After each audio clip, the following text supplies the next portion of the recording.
Ako to vlastne celé skončilo a prečo už neboli ďalšie videá? Poďme si o tom povedať, čo si viac.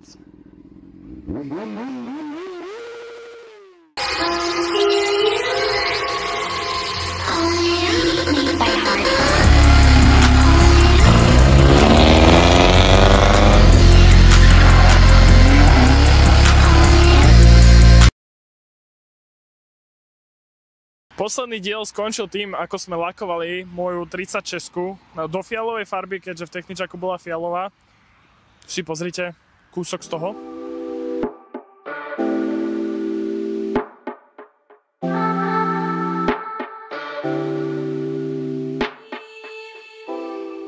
Pre vás, ktorí neviete, o čo ide, tak som kúpil BMW E36 1.8 IS 103 kW. Nevymenil som olej po kúpe, takže moja chyba.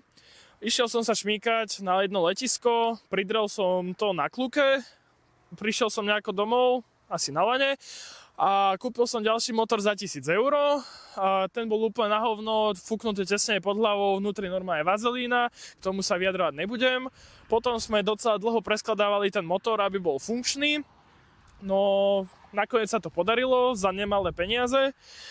Potom sme to voľako poskladali, spojaznili, ale stále sa tam dialo milión problémov a podobné veci. Ale to si ideme teraz trošku rozobrať, čo sa stalo potom, keď sme zložili motor, keďže už potom nevyšiel diel, no a poďme si to trošku rozobrať.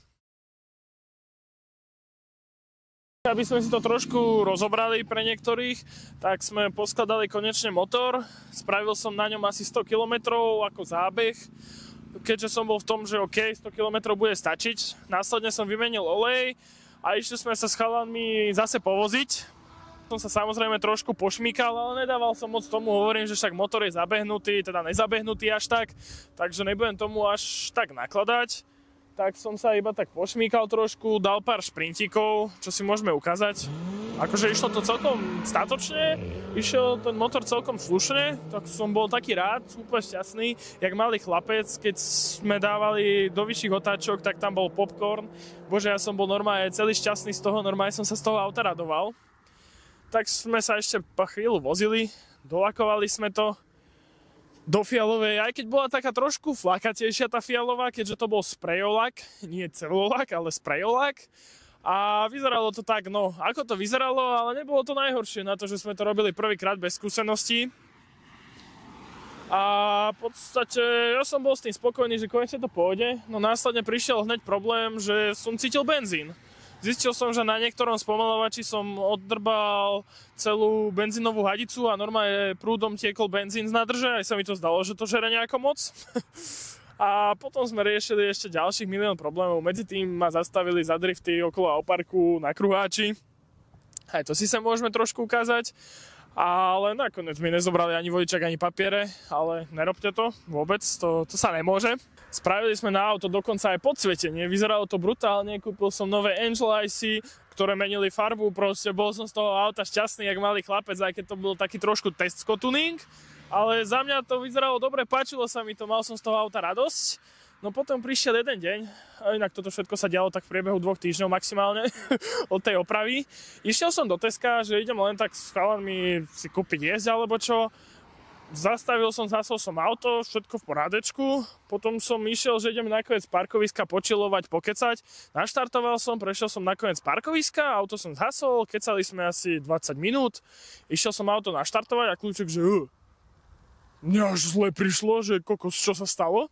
Tak som ostal taký, že no, dobre, takže asi baterka, lebo však už bola staršia, tak hovorím, baterka bude zlá, alebo už som mal novú, ani neviem, mal som asi novú a myslel som si, že to vybíjajú Angel IC alebo podsvietenie, tak hovorím, kašlem na to, skúsili sme to nakopnúť cez káble, a ani bohový motor nechcelo pretočiť, tak hovoríme, čo tomu môže byť, skúsime to roztlačiť, tak sme to skúsili roztlačiť, auto nechcelo nabehnúť vôbec, tak som to skúsil, asi 3-krát sme to roztlačili, na ten posledný krát to naskočilo, ale čo strašne zachrúmalo a už som vedel, že už to je zle.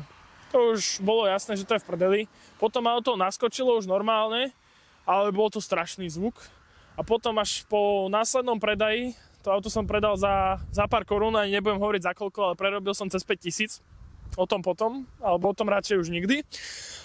Takže no, každý robí nejaké chyby, nevieme, kde nastala chyba. Vraj povedal chalan, ktorý to odo mňa kúpil a preskladával celý motor, že sa pochrumalo vnútri úplne všetko. Hlava, hlava bola v prdeli, válce sa narazili, všetko, aj celý blok bol proste, že vraj to bolo zle zložené. Ja sa k tomu vyjadrovať nebudem robiť zlé meno nemenovanej garáži, ktorá to robila. Takže no, spravte si názor sami, jak to dopadlo. Za mňa celkom smutek a odtedy už som taký, že Bavorak nie, tak som si kúpil hračku na leto, ale blíži sa zima a už som zase taký, že Bavorak, ale ešte ma to drží, že strašne veľa peniazí som prerobil na tom. Takže no, uvidíme, aké video vymyslíme najbližšie, ale voľa, čo si pre vás pripravíme. Čaute.